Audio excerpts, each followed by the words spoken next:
Ladies and gentlemen, Philip White is back. Philip White's back with Free Refill episode 27. It's NFL Week 15, which means we are gearing up even every week, man. We get closer to the playoffs, and unfortunately, every week we get closer to the end of the NFL season. It hurts the soul. It hurts the soul in so many ways that as we approach, it's gonna fall apart, and it hurts. It hurts to say. It hurts to say that we're not going to be able to see more football, but the ramp up to who will be crowned the Super Bowl champion, it's one of the best ones. And then we finally find out who it actually is. We're often, some of us are well, we weren't disappointed last year. I think we were all happy to see the Chiefs go down. This year, it doesn't look like it's going to be the Chiefs or the Eagles. It could be an entirely new matchup. The vibes of Rams-Bengals-esque. That's what this is going to feel like, and I'm so excited for it, and I'm here for it. It's going to be one of those type of Super Bowls. It's going to be a Rams-Bengals type of Super Bowl, so that's what I'm excited for. Tonight, for Thursday Night Football, we've got the Tampa Bay Buccaneers at 7-6, facing off against the Atlanta Falcons. Currently sit at 4-9, I believe, if we're counting there. It has been a disaster class of a season for the Atlanta Falcons, but of course every team is trying to win on every given game that they play. So I wouldn't doubt if Atlanta gives Tampa a run for their money, especially considering the Tampa Bay Buccaneers are 2-5 in their last 7 games. Not to mention we'll be previewing the entirety of the NFL Week 15 slate, from the Bills facing off against the New England Patriots. We'll have a division rival matchup between the Chiefs and the Chargers. The Vikings and the Cowboys will square off. J.J. McCarthy, that kid 9 is something special, going up against Dak Prescott. And Philip Rivers coming out of retirement, in his first matchup he runs into the 10-3 Seattle Seahawks. Not to mention Lions-Rams. And then on Monday Night Football, Lions-Rams will be a late game as well. We've got, I believe it's, is it Bears-49ers? I want to say it's Bears-49ers. You got Packers-Broncos. That's going to be a good one. It's Titans-49ers. Bears and Broncos, I think. 49ers-Bears is next week. We got some good ones. I thought Bears and Browns, which could still be fun. It could be a fun and exciting game. I'm excited for this week. I hope you guys are too. Hope you guys have had a good week so far. It is currently 7:03 p.m. on the East Coast here in somewhere East Coast. We're gonna have a good old dandy time. First off, you might be surprised. Yesterday rather, it was Jalen Hurts in the box of shame. Another mobile quarterback who is touchdowns. Cam Newton enters the box of shame for a different reason than Jalen. It's probably the weakest box of shame, but I didn't want to talk about it, so I put him there to remind me why he's there. Cam is in the box of shame because I don't think he understands why the Colts signed Philip Rivers and not him.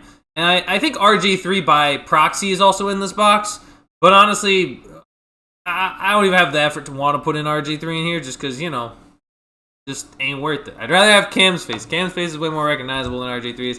Actually, that may not be true, but I actually didn't know. I take it back. I think that is true. I think Cam is way more recognizable of a player than RG3. Face-wise. I think in general to the public.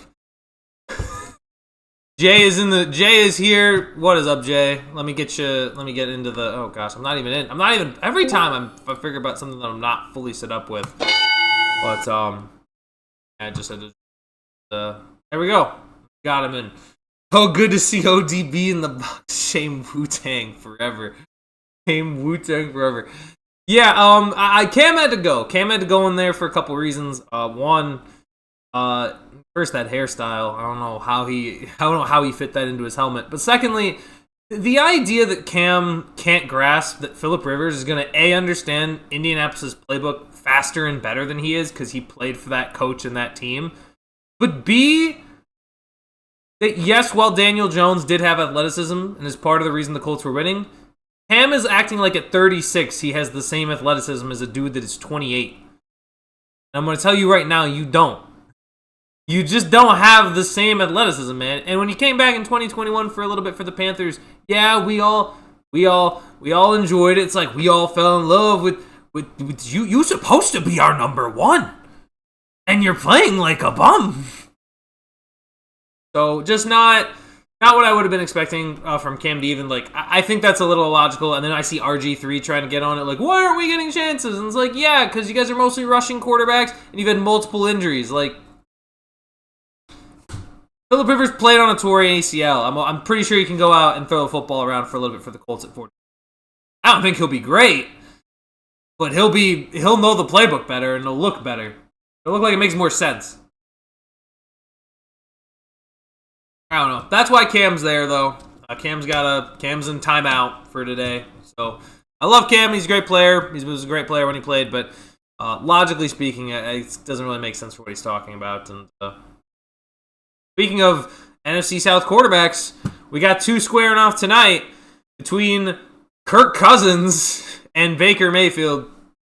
I think this is we're gonna get into, of course, just previewing the games right away, but I think I'm gonna spend the most time talking about Thursday Night Football, because despite the fact that this is one team that's in the playoff picture but significantly struggling, and one team that is out of realistic playoff contention and basically done for. I mean, they're not out, but they may as well be. The Atlanta Falcons and the Tampa Bay Buccaneers. Now, tonight is a huge night for Tampa for really, honestly, several reasons. One, if they lose, then Carolina has a chance to take sole possession of first place in the NFC South. I mean, they still play Carolina twice, but it would not be good to allow that to happen. But the expectation is Mike Evans is going to finally be back. Tristan Wirfs is going to be back in that starting lineup. You know, they're going to have, I believe, Jalen McMillan, the other NFC South receiver, last name McMillan. They'll have Jalen McMillan back. So they should be, I mean, again, especially with that receiving core, they should be more there. They should be better than they are. Their offense has struggled in the last 7 games, in which they are 2-5. And I mean, yeah, Kate Otton's like the most likely to not play with doubtful, but like, come on. This team is built on its strength offensively. Baker Mayfield needs to step up. Mike Evans needs to have a good game, I would imagine. I mean, just hasn't been. Last time against Atlanta, Baker went for 3 touchdowns. So you would hope you could have something similar coming into this game. But, what we had seen from Baker and this offense early in the year, what we had seen from them cooking, winning those tight games, winning those clutch situations, they've been a nightmare. They've been an absolute mess. And I just can't see. I mean, I think they'll win tonight. I do think they will win tonight against the Atlanta Falcons, but I think this game is going to be a lot closer than I think people anticipate. I think with a lot of these players coming back, it might take a while for them to get into full swing, but this is a game that feels kind of must win for the Tampa Bay Bucs. I feel like it's very important that they go out and beat the Atlanta Falcons and gain some momentum for when they have to play Carolina 2 out of 3 times. Because honestly, I don't trust Carolina either, but I would imagine the team that's won the division multiple years in a row would go out and win this game. And losing to the Saints was not helpful either. But that was ish. So Tampa's got stuff to figure out. Jay saying, let's talk about the Falcons pulling this same hot girl. Says she'll go to the prom with the fat nerd. Shows up with the captain of the football team. Same shit the Falcons been pulling with London. Day to day, my ass. No, yeah, I completely. Has he always been day to day? I always thought he was just always listed as like doubtful or something. That's crazy. Every time they're saying let's check. Let's also take a look at the Falcons depth chart as well, to just for convenience sake. Dude, I can't with so Drake London being out. Yeah, that just makes things even more difficult for Atlanta. It's just gonna be heavy Bijan again. I mean, and I think realistically, depending on how this game goes tonight, if this game is a blowout, like if Tampa blows out Atlanta, like wins by 17 or more, I'd fire Raheem Morris right now, because it's been an embarrassing follow-up. Like, remember, last year, they were 6-4. They were winning football games with Kirk Cousins. Kirk Cousins was playing winning football and then started turning it over at a significant, too high of a rate, to a point where they benched him for Michael Penix, and now they go into year 2 with Penix after seeing some really nice performances from him at the end of last year. They come into this year. He was good. He had his moments, but it just didn't feel like he had taken a significant step from like that next level step for him. And now he's hurt. Now you're playing Kirk Cousins again. Now your best players aren't healthy. Like, think about, they have a top 10 receiver and a top 5 running back. Like, they should be way better than they are offensively. And their offensive line's not that bad either. Like, they have Lindstrom, who's a big part of that O-line. And say what you want, man. Kyle Pitts is at least, I mean, maybe he's certainly not top 10, but top 15 tight end? And Darnell Mooney's not a bad number 2, so it just feels it feels incredibly disappointing, especially when you consider the state of the NFC South. It's not a great division, and now it looks like Dave Canales is starting to find his footing as a head coach. The Bucs are still going to be good with Baker and with these pieces, so I don't know. I would be a little bit. I would be more than a little bit. I would be extremely disappointed with the way that Raheem Morris has coached this season. Especially when you consider who you could have hired. You could have gone for Ben Johnson or Mike Vrabel or Mike McDonald. They interviewed all those guys and didn't bring a single one in, and they went, Raheem Morris is our guy. Now, maybe those coaches all declined Atlanta, but you could have hired them. Like, you're bringing them in for the interview. Isn't the point that you choose who you hire there?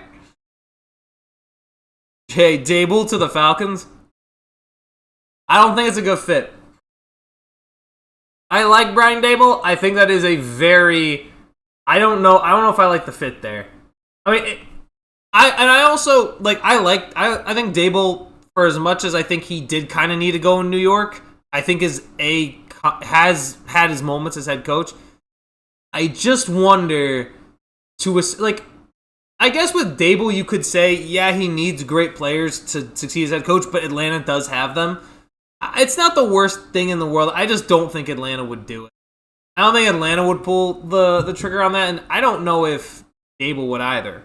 I think their defense is better than expected. I don't know who they would bring in, though. I definitely believe Raheem Morris has to be gone, but I don't know. I'd have to see who else might be available. Like, I think one guy who I think is very interesting is the Jags defensive coordinator.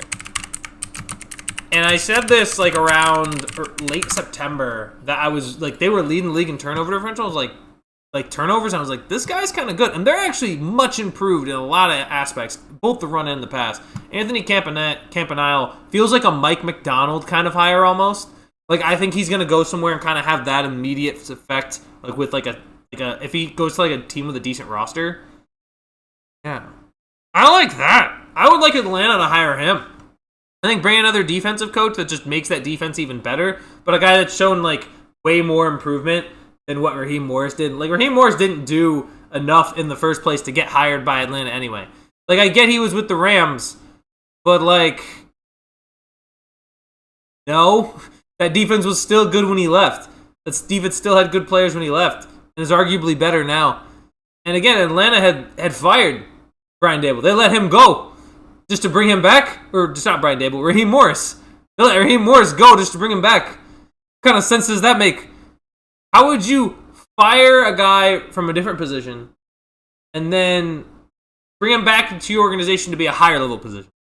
No organizations don't do that. So companies don't do that. I mean, at least not that any that I know of.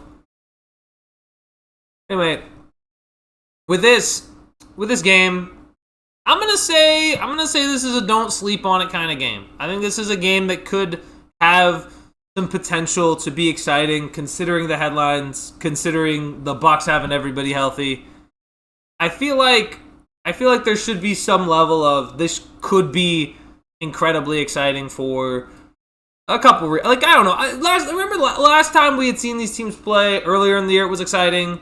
2 years or the year prior, watching the Bucs play and the Bucs and Falcons play as both. I mean, remember that exciting Thursday night game last year where Kirk Cousins coached. Will he do it again? Only one way to find out, I guess. Come on, Dable at Magic City game planning during the all-you-can-eat wings buffet, watching the second streak they'd be in the Super Bowl in a year. You know what's funny? I remember that would almost feel like a Dan Quinn-esque hiring. Like hiring Oh my gosh. Like hiring Dan, like remember they hired Dan Quinn and they were like 5-0 and then they kind of fell off and finished the season 8-8. This was 2015. And then 2016 they're in the Super Bowl. You know what? You know what the thing, the way I've always thought about like the heartbreaking Super Bowls, because everyone knows what Atlanta's biggest feat is losing a 28-3 lead in the Super Bowl. The way I've always thought about like which loss is worse is which one would you really not want to have happen again? Like I've always had this debate with a couple people where it's like, what's worse, Seattle like not running at the goal line or Atlanta blowing that lead? And the way I always ask that is, which one would you rather not see again? Because I think that, like, obviously Seattle's is heartbreaking, but there's also like the understanding that, oh, if we had just done it, we had not run it, if we had ran it first. Gosh, now I actually don't remember. I'm trying to remember what my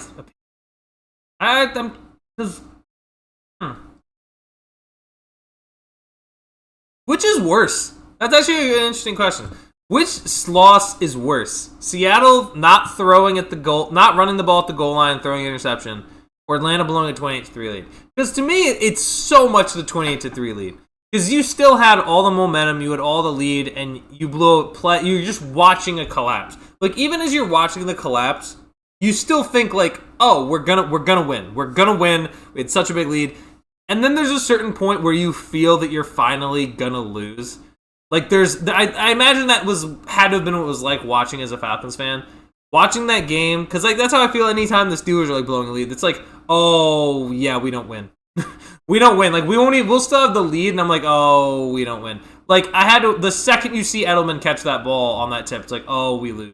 Versus like Seattle, it's so different. Like, oh my gosh, we're gonna win, we're gonna win, we're gonna win, we're gonna win, and then all of a sudden that pick happens, and now you just lose. It's like instant loss. Or just a slow burn trying to lose. I think blowing the lead, not being able to... Yeah. I feel like that's so much worse. Because it's like... It would be like if you were instantly lit on fire if you were playing again. Like being lit on fire immediately. Like let's say somebody... Like that's the Seahawks loss. Somebody just lights you on fire right now. You're going to be like, oh my gosh, I'm on fire! And then like, it's instant. And then you just stop, drop, and roll, and you're like, oh, that sucks.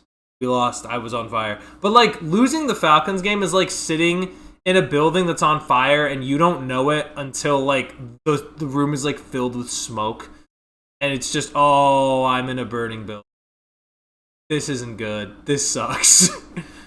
And there's like no way to escape either. You just know I'm burning. I'm burning alive. It's over.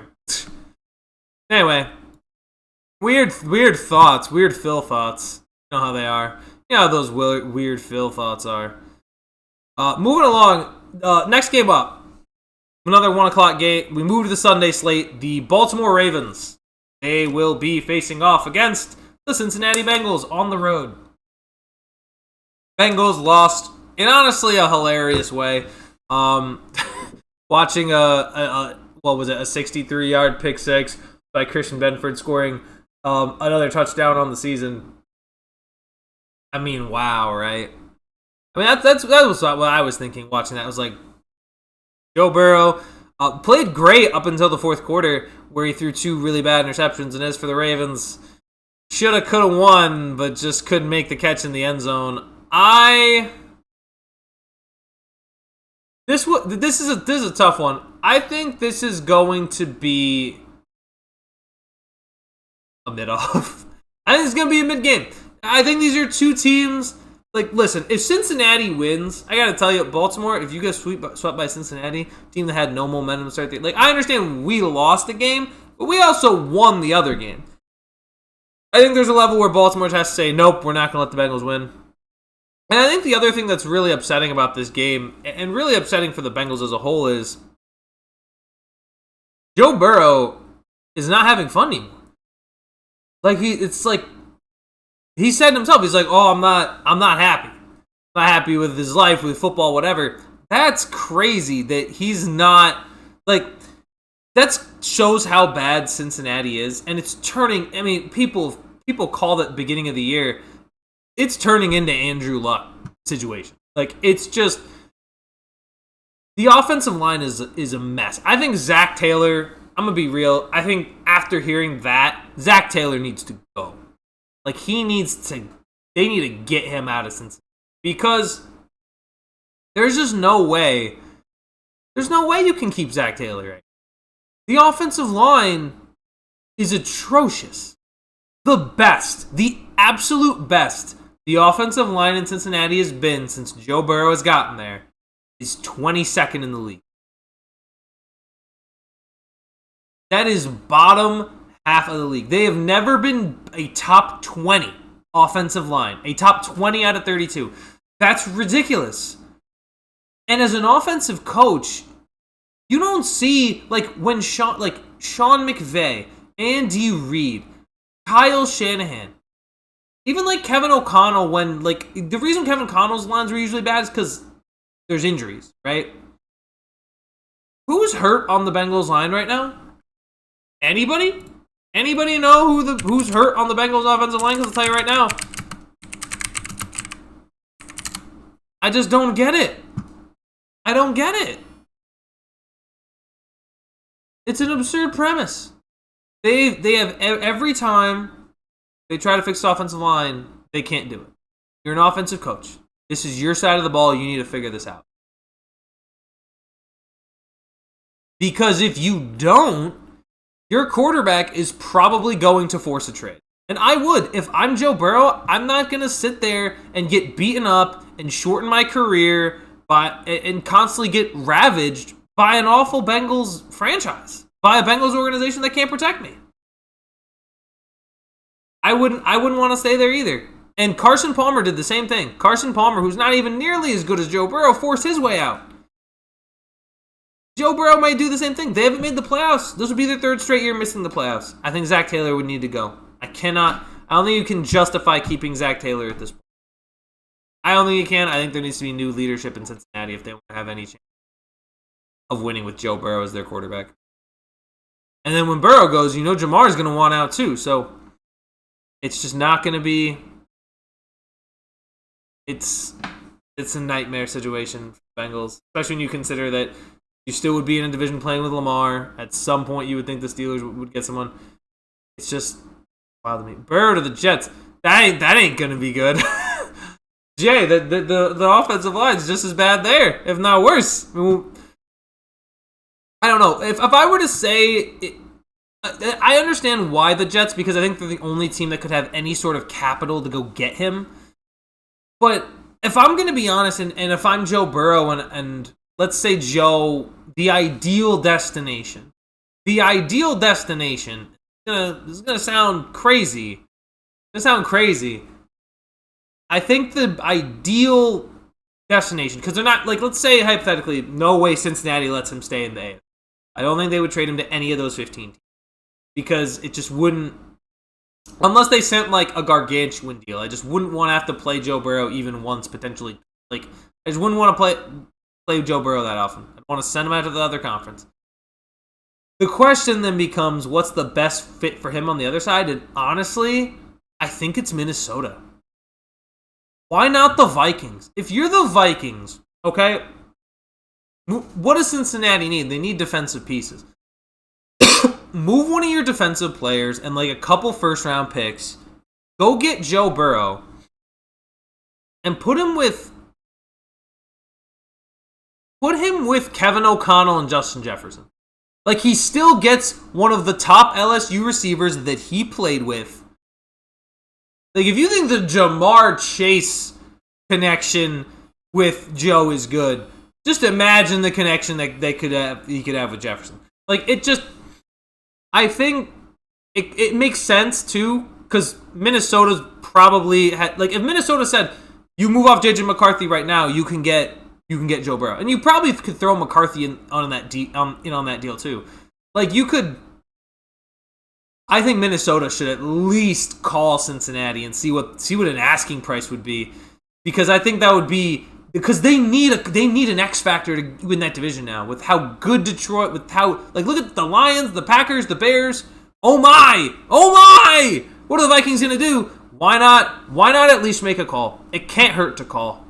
And I think if the Vikings offered a slightly worse deal than like the Jets would, but the Bengals have the benefit of never having to see him in the AFC. I don't know. I think it could be worth it. But yeah, but the draft picks, just like Carson, the Raiders. I do see the benefit into the draft picks. If they want to go for the draft picks, that's fine. But I also think at a certain point, if you don't trust yourself to draft good players, I think that's the one concern I have. I think, and that's why I said, as good as the Jets' first-round picks are, they A, need to be good at drafting players, and B, even if they were, like, remember, I've mentioned this before, they had 3 first-round picks a few years ago, and they were all hits in Jermaine Johnson, Sauce Gardner, and Garrett Wilson. They just they didn't nail the most important one, which was the quarterback, so.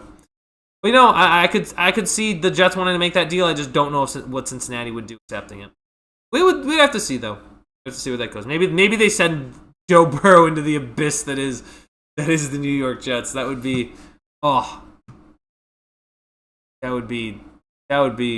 imagine Joe Burrow goes to the Raiders and becomes like a top 20 quarterback. Like he just falls off. That'd be so scary. Like anything can happen if you go to the Jets. Next on the list, Raiders Eagles. Hear me out on this. I think this is one you don't sleep on, and I'll tell you why. It's either that or it's a mid-off. Because listen, at some point, the Raiders, like, I have a feeling the Raiders are going to win one more game on this. I just do. I don't know but this could be it. Like, I think this is super important because the Philadelphia Eagles, listen, they need to win a game. They look terrible. They're absolutely struggling. They can't put it together. Like, they've lost 3 straight. If they lose this one, oh my gosh. It is riots in Philly if they lose at home to the Raiders. I think it's critical that the Philadelphia Eagles figure something out offensively. They need to be more creative. I think that's one. I think the fake tush push is not nearly creative enough to be scoring offensively. I think their offense is stale. It's dry. It's like the way I season chicken. It is just poorly seasoned. It's just not. It's bland. It's bland. And I think there is a certain. There's ways to fix it because they have the talent, right? They have the talent. They have good receivers. It's just the inconsistency of a guy like Sirianni, and we've seen it. We saw it 2 years ago when they blew that 10-1. They blew that 10-1 record to just end up with a wild card spot and then losing the playoffs. And it feels like this season is trending in that direction. And I'm going to be honest. What was the news? I think today, the positivity bunny. Earlier last week, the Eagles implemented a positivity bunny to try to help the players succeed. And the bunny is already gone. This is not an issue that can be solved with gimmicks. This is not an issue that can be solved with little, cute little like bunnies or ping pong or removing the ping pong table. This is about a lot more than that. I think there is a certain level of they need to get in the film room. They need to find out what they're putting on tape and why things aren't working. And they need to do that because they're about to play an abysmal Raiders team. And if they allow Geno Smith to just complete 20 passes to Brock Bowers, A, that'd be kind of awesome. But B, it would not be a good sign for the Philadelphia Eagles if this is the way the rest of everything plays out. I would be just not good. Just not okay. Phase the tush push out like the Wildcat. Honestly, it's not. I understand it's so effective on those short down and distances, but like that's the best play in the Eagles playbook. Like when you start to realize, oh, that's their best play. I think when you look at the tush push that way, you start to realize, oh, it's like they're like right now, like before the tush push was not the best play in their offense because they were playing better offensively. Now it is, and when it's the best play in their playbook, they're done. It's over. You got nothing. There's nothing there. It's unspiced chicken. It's unspiced raw chicken. It ain't even cooked. Marcus in the chat, bro. What? How we doing, man? Let me get you a bang for you. Nah, Philly Blunts, you gotta season the chicken. You got to. You got too much pimp in you not to season. But thanks, man. I am dressed in my little like track. I feel like a Russian track coach or something with what I'm wearing right now. I feel like I got the little. I haven't put in a lot of chicken in my season recently. Maybe for Christmas I'll have that little Christmas spice, that spice and everything nice, and add it into my little my special dishes. So be a good one. I just can't. But with Philadelphia, I think this is, if they lose to the Raiders, done. It's a done season. You can give it up, throw in the towel if you lose to the Raiders. May as well go 8-9, get the highest draft pick you possibly can. Because ain't no way I'm trusting you if you lose to the Raiders. Oh my gosh. Moving along to the next game on the docket. We got the Cardinals and the Texans. Ew. Oh my gosh. Cardinals, Texans? Who's at home in that one? Texans are. Yeah, that's a stinker. You know what? That's not a stinker because it's gonna be like a bad game. It's just the Texans are gonna blow them out. Like Arizona's not gonna be able to move the ball at all, and I don't know if CJ Stroud's gonna be like. Arizona just got whacked around by the Rams. Their defense got whacked around. Now their offense is about to get really whacked around. And especially when your best receiver right now is Michael Wilson, who I love, but is going to struggle against this Houston team, at least in my opinion. But maybe he'll save fantasy seasons. I don't know. I just can't. I like Houston, and they have a great defense, and it does kind of give me some shades of the no-fly zone, just with the way that those cornerbacks get turnovers and lock down receivers, and the pass rush duo of Danielle Hunter and Will Anderson. My gosh, that offense is the opposite of a treat. Like, what's the opposite of a treat? It's not. I'll tell you one thing, it's not a treat. Marcus saying my man looked like the number one ping pong player from Idaho. Actually, I'm the number one ping pong player from Montana. A little bit of a difference. It's close, but it's not quite. Almost. Very close. And Jay saying that game got me thinking Stroud over Mahomes. Alright, that's crazy. And I'll get to the Chiefs when we get there. I think they are the next game on the list, but I think Stroud over Mahomes is a little crazy. I know Mahomes had a bad year, but I would still take him this year as well as the majority of other years. I do think that the Texans are going to dominate the Cardinals. Let me get into that game. It's Chargers at Chiefs. I don't think it's going to be the most amazing game, but in reality, I think this game should be exciting. I mean, Chiefs are fighting for any sort of hope, any sort of lives. If they get swept by the Chargers, that would be really embarrassing, and I don't think that's something they want to have happen. So I do kind of feel like it. Like, I keep saying the Chiefs are going to win this game, and they're just not, which I'm okay with, honestly. I'm okay with being wrong, especially when it comes to the Chiefs losing games, but I would also say there was a clip that I saw. I think it's the Film Watchers. I don't know if there's an Instagram account called the Film Watchers 1, and he's very good. He breaks down film very well. Love watching it. But the Chiefs' play calling has gotten so uncreative. Like, it's gotten lazy. Like, I think, and it's not impossible because, and I kind of believe it just because of what happened with Andy Reid in Philly. Like, after a while, Philadelphia got sick of Andy Reid, right? So it was like, okay, the Eagles booed Andy Reid out. They're like, we're kicking Andy Reid out. We're going to get new coaching. And eventually they did go on to win a Super Bowl. For the Chiefs, and it's still early to figure it out, but the last 4 weeks, they've run like this same, like, it's like a post-corner crosser. So they'll have a crosser dragging across and then a corner dragging the other defender away, and you basically just throw to whoever's open. And they've run it 4 straight weeks. And teams caught on. Like, it was on the, I believe it was on the Kamari Lassiter pick. They ran that exact play. And then the week before against Dallas, he was explaining this, that Mahomes had to make that Herculean throw to Xavier Worthy that we all saw on Thanksgiving. And it was like, the play calling's not very creative. Mahomes has to make up for what is ultimately right now not very impressive play calling. I think at a certain point, Mahomes, we know how good Patrick Mahomes is. We know what he's been able to do. But I think He should be taking some of the loss. I think the receiving game, like guys like Travis Kelce and Rashee Rice not stepping up, need to take some of the blame.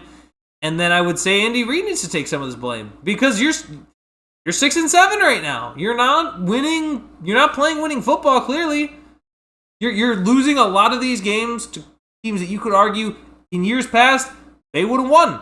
Right now they're not, and they're getting absolutely hunted down, and teams don't feel scared of them anymore. I mean, the best they could finish is 10-7. That's the best they could do. The best they could do is finish 10-7 right now, and I got news. Probably not gonna happen. It's probably not gonna happen. They're probably gonna. They might get swept by Denver. Like they might. I don't think they're making it there. I just think there's so much going on, fantasy wise. Oh, fantasy-wise for Stroud. Oh, wait, who's Stroud play? I mean, I know Mahomes' matchup's not great, but I don't want to start Love because he's playing Denver. I am aware that I didn't start Mahomes last week. Thank God I didn't. I ended up having to start Love because that was a terrible matchup. Stroud plays Arizona though. Arizona apparently is, at least in my league, is 8th when it comes to points against quarterbacks. Let's see. Mahomes is playing Mahomes is playing the Chargers. Yeah, but Love also plays Denver. Or no, Stroud. Oh, Stroud against... I don't know. I would still start Mahomes, personally. I know what the Chargers did to Jalen Hurts, but I think Jalen Hurts is much worse. I'll be honest with you. I would still start Mahomes over Stroud this week. I know Cardinals are bad, but I don't... They did allow Matt Stafford to do a lot to him, but I can't trust Stroud. I can't trust the entirety of the 2023 quarterback class, to be honest. Can't trust Anthony Richardson, nor Will Levis, nor Bryce Young, nor C.J. Stroud. Can't trust them. Won't do it. But I think this should be an exciting game regardless between the Chiefs and the Chargers. And seeing Herbert, honestly, play through what like Herbert getting sacked 7 times, his offensive line being atrocious, and yet still making plays to go out and win the game. I gotta tell you, man, Herbert's playing like a top 10 quarterback. I know the numbers may not show it, but that kind of grit and grind, that's only from top 10 guys. That's only from some best guys in the league. Most guys are losing.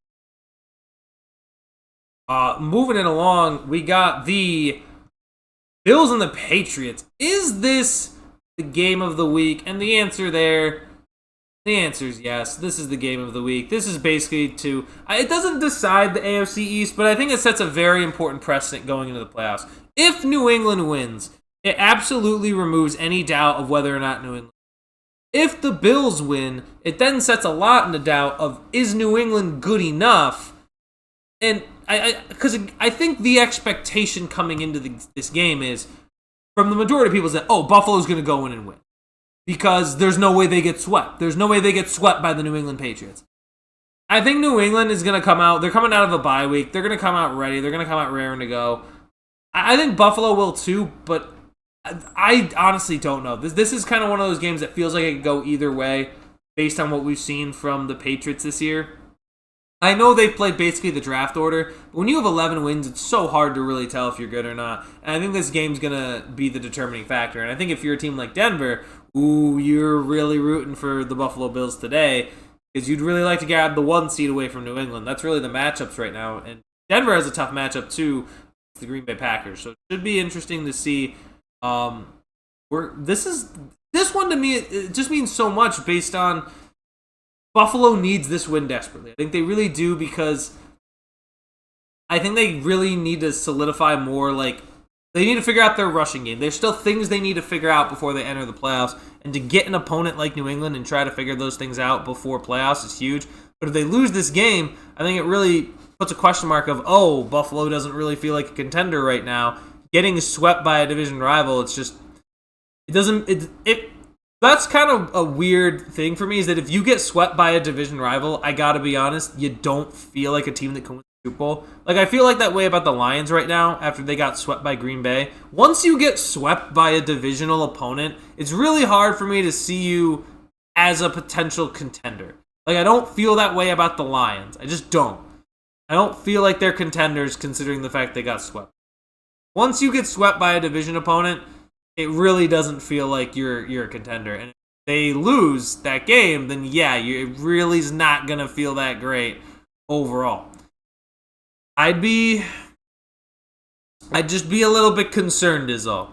That's all I would be. I don't feel that way about, like, if Chicago gets swept by Green Bay, like if Green Bay beats them the second time, then yeah, Chicago's definitely not a team I think that can get to a Super Bowl. So, like if the Rams had gotten swept by the 49ers, would have been like, yeah, I don't know. I feel like a team that gets swept like that just doesn't, not to say that that hasn't happened, because I'm sure it has in history, but it never really feels like that team can win. I don't know. That's my take on that, but we'll see what ends up happening. I think it's so important that the Bills win. Because for New England, I think they can get away with losing this game, but if the Bills lose, I think it's a massive blow. Moving along from the Patriots and the Bills, Jets-Jags. This is unfair because I'm going to call this game a secondary stinker, but it's really only because of the Jets. Like, it's not really because of the Jags. The Jags have a winning record. Trevor Lawrence played really good ball last week. Correct me if I'm wrong, I think this is the chance for Trevor Lawrence to have his best record as a Jacksonville Jaguar. Like, this could be Trevor Lawrence's best overall season. And listen, Trevor Lawrence, I was just talking about Herbert being top 10. He got the same numbers as Herbert right now. And he's got the Jags at 9-4. I think it's incredibly impressive what Liam Cohen has done year one. I was excited. I was excited to see Jacksonville because I believe that they could win the division. And we'll see if Phillip Rivers maybe causes some ripple effects and some changes in that. Or if the Texans can maybe make waves. But I still am going to ride strong with the Jacksonville Jaguars to take the division, especially with a very reasonable win here. I would imagine a win against the New York Jets. So we'll see where that continues to lead them. But, yeah, I mean, listen, what's the status for the New York Jets? I mean, is Tyrod Taylor even playing? Like, do I have to watch Brady Cook? Is that what's happening? Do we know if that's what's happening right now? Are they going to say Zach Wilson, come on? Like, Tyrod Taylor questionable? Justin Fields questionable? Is Brady Cook Breece Hall questionable? Mason Taylor questionable? Quincy, yeah. No, this is a Jags win. I don't see how the Jaguars could possibly. It would be very Jaguars to lose this game. But I mean, brother, it can't happen. It can't happen, right? It can't honestly happen. I think the Jags are gonna smoke them. Moving along. Next game on the docket. Commanders-Giants. Guess what we found, guys? We found our toilet bowl of the week. No Jaden Daniels. Jaden Daniels is going to be out, so it's going to be Marcus Mariota versus Jackson Dart. There's no disrespect to Jackson Dart, but his team is not good. His team is bad. And I think this game, I do also think it's very possible that the Commanders do sweep the Giants. But if we're looking at draft positioning, this is really interesting because these are two bad teams. And listen, Giants are 2-11, but they're not like the worst 2-11 in the world. But it is a bad 2-11. It's not good. But I don't know. It could have been much worse. And when considering that the New York Giants are the number one pick in the draft right now, and the Commanders, if they lose. I feel like the draft order gets massively changed based on what we've been seeing. So, huge game in terms of draft implications. That's usually how you know it's a toilet bowl, but there it is. Yeah, listen, I'll be excited to see Jackson Dart. I don't think I'm excited for literally anything the Commanders could throw out there on the field. I don't think it's possible. I think they have been, by far, the most disappointing team this year. Like, listen. If you told me the Raiders were going to be as bad as they were, I'd believe you. If you told me the Giants would struggle, yeah, I'd believe you. If you told me the Commanders would have 3 wins by going into Week 15, I understand Jaden Daniels has been hurt, but even despite that, it's just, what an abysmal season. Like, it's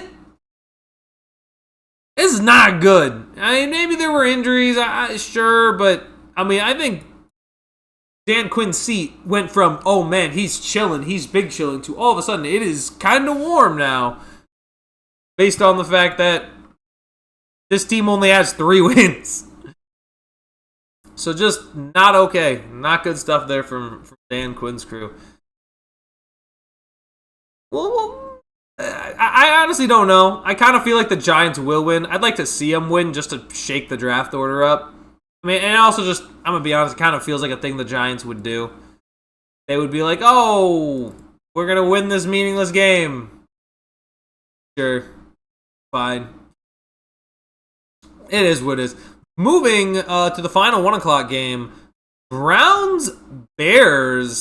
Browns and Bears. Hello. Chicago is hosting Cleveland. Shedeur Sanders gets another chance to shine. I think this is a game that I wouldn't sleep on either. I think the expectation is that Chicago would steamroll them, but if Shedeur comes out and plays well, maybe there's a real chance. But there's also a real chance that Shedeur just, with the way that the Bears' defense has forced turnovers this year, there's a very real chance that Shedeur just poops himself a little, which isn't necessarily his fault, but isn't necessarily his fault, but like it's his fault, right? We would have to see. I wouldn't be. I personally, I like Chicago beating Cleveland. But, I mean, listen, I'll give Shedeur credit for playing well against Titans. Now here's a real test. Go into the Windy City and see how well you're slinging the rock. I think it's going to be a very bad day for the rookie quarterback. Just, listen, you're a rookie quarterback playing one of the best defense that's one of the best at turning it over in the league. Yeah, good luck. Good luck, Shedeur. I'm sure you'll try, but, I mean, I do think it could be entertaining just to see if the Browns can get some of Quinshaw and Judkins. You know what? The more I talk about this game, the more I feel like it's just going to be this.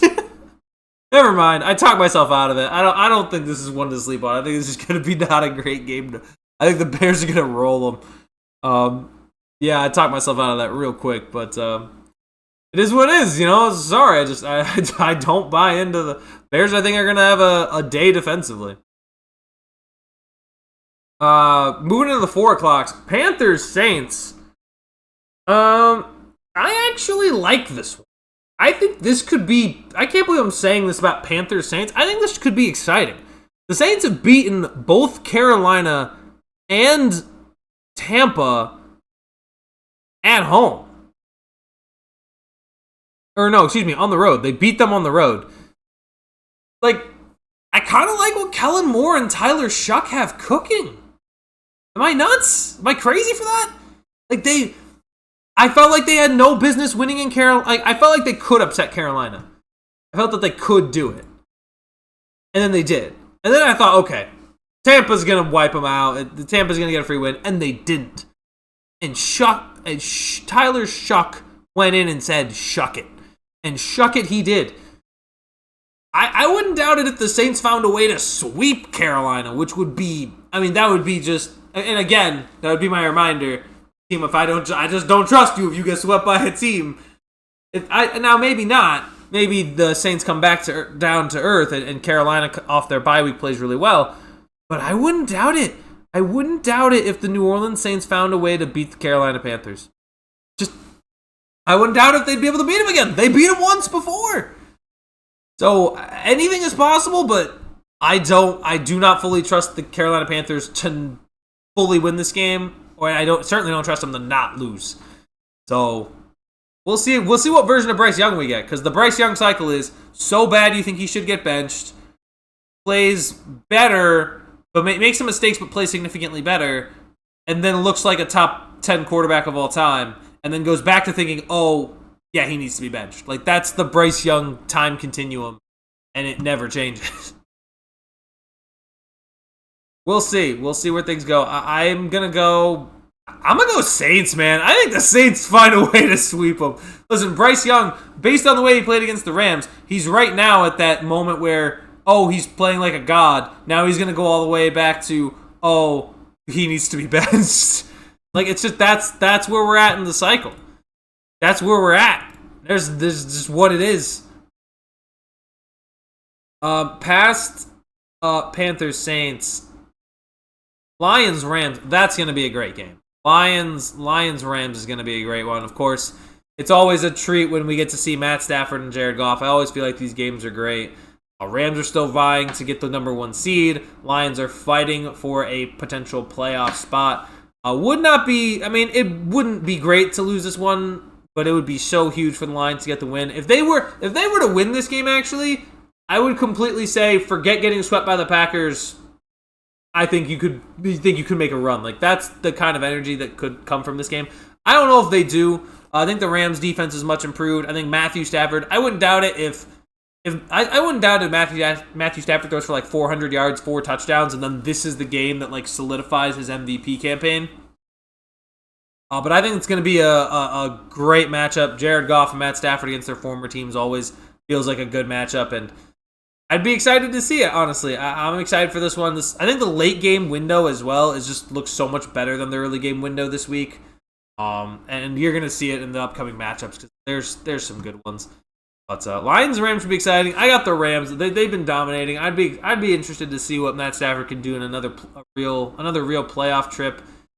Ooh, it's gonna be exciting getting into these playoffs. Oh my god, because I can see all the matchups permutating. I'm so ready. I'm so ready right now. I like the Rams though in that one. I think that game's gonna be so entertaining. Like Jahmyr Gibbs, Kyron Williams, Puka Nacua, Amon-Ra St. Brown. Aiden Hutchinson, Jared Verse. Emmanuel Forbes also, by the way, for the Rams, playing very underrated at corner now. Great one. Colts, Seahawks. Okay. Is this game going to be amazing? I don't know. Colts have struggled as of late. They need to start leaning into Jonathan Taylor. This should be exciting, but I'm going to be honest. I feel like if it wasn't Phillip Rivers, I feel like this game would be kind of a Seattle blowout. I feel like I'm giving Phillip Rivers the benefit of the doubt just because of how long I watched him play at such a high level. I mean, they gave him his Madden rating. His Madden rating is 70, which is kind of nuts. They gave him his 70 Madden rating, which is fairly high for someone who's 44 and hasn't played since the 2020 season. It's it's intriguing based on the fact that Phillip Rivers is in the game. I don't know if it's gonna make the Indianapolis Colts like very exciting overall, or like even like a real much more chance to go win in Seattle. But I think it'll be exciting to at least see him on the field, see what the Colts end up looking like, and then see where things go from there. But it is an absolute tragedy that Indiana Jones went down. As for the Seahawks, we're seeing Sam Darnold. I mean, listen, Sam Darnold's going to be another leader, leads another 10-win team. We'll have another shot to get a playoff win. He'll have to go on the road again to do it, most likely. But actually, that's not even necessarily true, because Seattle plays LA. If the Seahawks could find a way to steal the 1 seed with Sam Darnold from the Rams, I would be absolutely shocked. I don't think it happens. But it would be one of the craziest things I had ever seen. I have Seattle, though. I have Seattle beating the Colts. Unfortunately, I don't think getting Phillip Rivers out of retirement is nearly enough. Change the status quo right now for the Colts, unfortunately. They've been struggling to move the ball even when Daniel Jones was on the field. I don't think Phillip Rivers just magically solves those issues just by unretiring. I love you, Phillip, but I think you're going to have a tough time against these Seahawks. They look very much legit. Next, Packers traveling to Mile High to take on the Denver Broncos. I like this game. I think this game is going to be amazing. I think we're going to get to see Nick Bonito pass rushing. We're going to see Micah Parsons pass rushing. We're going to see some underrated. Not that Denver's secondary is underrated, but I think the Packers secondary is a little underrated with guys like Xavier Kinney and Evan Williams and Keyshawn Nixon. Came up with the game-winning interception against the Chicago Bears. Jordan Love's in Toyotathon, so he might cook Denver. On one hand, on the other hand, Denver is coming off of, they just beat the Raiders. Still a very solid, they're solid team. They're chasing a 1 seed. Green Bay's also attempting to chase a 1 seed. This is going to be this could be, dare I say, actually, I don't know if I'd want this Super Bowl. I'm excited for this game, but I don't know if I'd want this Super Bowl. Broncos Packers. Dare I say, that could be a Super Bowl preview. Like a lot of these, that could definitely be a Super Bowl preview. A lot of these also feel like they could be playoff previews as well. That's a game that could be it would be a crazy Super Bowl preview to think that it could happen. But gosh, Bo Nix and the Broncos skimming by. We'll see. I think this will be a very interesting test for Denver, because if Denver loses, it is what it is. It's not like they're like awful just because they lost to a good Green Bay team.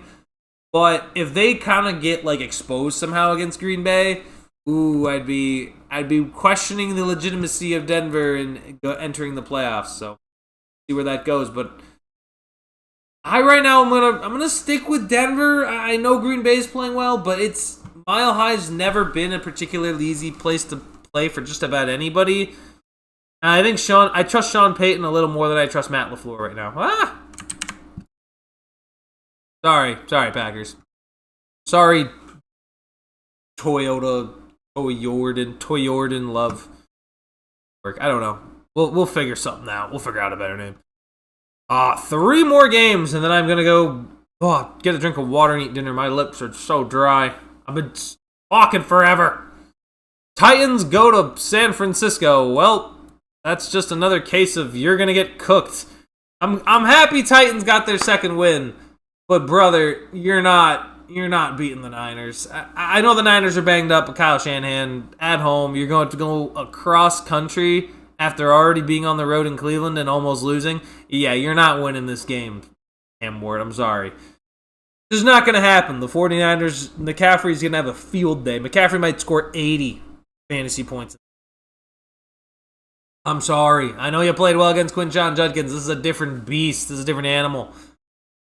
I got the San Francisco 49ers taking this one. And listen, maybe, just maybe the Titans somehow pull a crazy upset. But right now, San Francisco's gearing up, trying to stay ahead of. I mean, they're a lot of the teams in the NFC are really fighting to make sure they try to stay in, especially with Detroit nipping at the heels of some of these teams.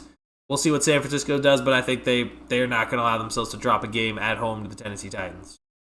Not going to happen, Cam Ward. Sorry. Next, Sunday Night Football between the Minnesota Vikings and the Dallas Cowboys. Welcome to mid-off tier. This is J.J. McCarthy versus Dak Prescott. Listen, we haven't seen the Cowboys since Thursday night against the Detroit Lions, and the Minnesota Vikings, yes, they blew out the Washington Commanders. Does not change the fact that I do not buy into J.J. McCarthy at all, or this entire Vikings team. The team is mediocre. Team is not living up to the expectations they had with Sam Darnold. It's over. Minnesota, it's done. It's over. Somehow still in the playoff race as of 7:58 p.m.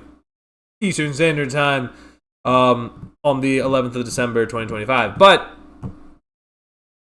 it's not going to last that way for long. They're going to eventually. We're going to get the Minnesota Vikings eliminated graphic, and that's that.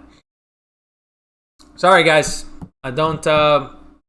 Jefferson, 3 catches, 15 yards versus Cowboys. Yup, Jay. I'm willing to bet that's the stat line. Like, if you've got Jay. Like, imagine how many Justin Jefferson's unders.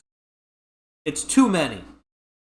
J.J. McCarthy is my nightmare. It's honestly my nightmares. Watching J.J. McCarthy not throw the ball to Justin Jefferson is plays on repeat in my head. Like, do you know, if you remember Inside Out, like the clip of like they'll show like it's like the commercial jingle that's constantly in your head. It's like that. They just play that every night. It's like, absolute fear and scare. Unbelievable. But, yeah, absolute mid-off. I think the Cowboys probably win just because they have much more to play for. But, yeah, J.J. McCarthy I think is gonna struggle against Dallas. Being completely honest. And finally, we get to Monday Night Football. The Miami Dolphins and the Pittsburgh Steelers. Now, the Steelers host the Dolphins. Now, here's what I'll say. I'll say, on paper, as someone, like, if I'm just a normal, like, fan, I would say don't sleep on it. I would say don't sleep on it because Miami, Pittsburgh's fighting for a divisional spot and should, in theory, be better. But also, Miami has won. I mean, they were 2-7, and then have strung off like 4 straight wins. It's kind of ridiculous how Mike McDaniel's actively saving his job right now. Like, it's absurd. He should have been gone, and now all of a sudden he's going to somehow keep his job. It makes no sense, and yet it's going to happen. It's absurd. In fact, if he wins this game, I think his job's guaranteed to be stayed. And he's guaranteed to be kept around. Here's what I'll say. As a Steeler fan, everything about this game tells me we're going to lose. We just came off a huge win against the Baltimore Ravens to take the lead in the division, and we're going to give it right back. We're going to give the division lead right back. We're going to lose to this Miami team because that's how it goes. I have no expectations going into Monday night. I have full expectations somehow that they will not play somehow. They will not play well. I have a feeling that's what's going to be the case. Like, I just don't understand how it could even remotely be possible. I would say, look, at this rate, I don't know what to tell you. I would say, personally, I hope we win, but it could go either way. This could be a Dolphins close win. This could be a Steelers close win. This could be a Dolphins blowout. This could be a Steelers blowout. It could go literally any way. All I'll say is just don't sleep on it. And also, by the way, if the Steelers lose this game, they still will not have won a primetime game. Because they lost in primetime to the Chargers. They lost in primetime to the Bengals. They lost in primetime to... Who else? I know there were more that we had lost. We lost to someone else in primetime. Packers, that game I was at. That's why I didn't think it was primetime because I was there. Yeah, we've lost almost every primetime game we've played this year. We're probably... Like, it would be hilarious if we go 0-4 in primetime games now. Like, we lose on Monday night. It would just be this. It would just be more of the same. It would just be more of the same. And, I guess those are the rankings. I guess these are the games to watch based on what I think is going to happen. But I don't have to conclude the final bye weeks here because there's no more. Every team's got 4 more games left. This is the first of 4 as we hone in on the 2025 NFL playoffs that are rounding out. That's all I have for tonight. My water's all gone. I'm gonna need some more so I can rehydrate, have dinner. That's where we're at right now. But you know who wins? You know who wins in primetime? You, the viewers. Hit the like and subscribe button. Click that bell. Thank you, Jay. Let's go. We're the primetime winners. All right? Steelers don't win in primetime. That's okay. But you're winning while watching primetime. This is where it's at. This is the real deal. I appreciate you guys for tuning in once again. Thank you for spending your Thursday night watching me rant. We'll be around. I'll be here Sunday. Should be having I'm gonna try to get a very special guest on for Sunday. A particular Miami Dolphins fan that I think he would like to be on. Probably potentially either Sunday or maybe even Monday. Maybe if he's got the time. So I will find out what his schedule is like and see if he can come on. But that's where I'm at right now. Thank you guys for watching. I greatly appreciate each and every one of you. I'm going to go have some dinner before this Bucs-Falcons game. And honestly, kind of hope the Bucs win because I'd really much rather see... I know people would say, like, oh, I want to see the Panthers. No, you don't. That Panthers team is probably going to get walloped. But that's all I have. I'll catch you guys in the next one, and I'll see you hopefully Sunday. Unless I do something fun in the meantime in between then. But until guaranteed Sunday, maybe something on Friday or Saturday. See you guys next time.